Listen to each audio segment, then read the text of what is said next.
asked God to make my way easy. God said no. The narrow way leads to life, and the way to hell is wide and easy. I asked God to fix all my mistakes. God said no. Mistakes are part of your journey. Learn from them and grow. I asked God to remove my enemies. God said no. Love your enemies, for I will use them to make you more like me. I asked God to take away my habit. God said no. It is not for me to take away, but for you to give it up. I asked God to change my circumstances. God said no. I'm using your circumstances to change you. I asked God to make my life less difficult. God said no. True life is found in denying yourself, carrying your cross, and following me. I asked God to grant me patience. God said no. Patience is a byproduct of tribulations.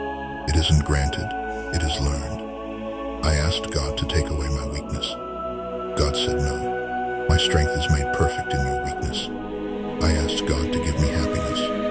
God said no. I give you blessings. Happiness is up to you. I asked God to make my life comfortable. God said no. My purpose is not your comfort, but to transform you through challenges.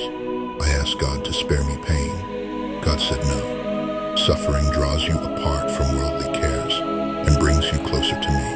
I asked God for all things that I might enjoy life. God said no. I will give you life so that you may enjoy all things.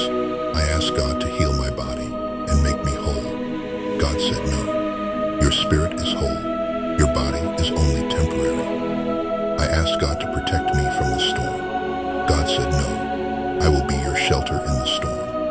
I asked God to give me something I want. God said no. I will give you everything you need. I asked God to help me love others as much as He loves me. God said, finally,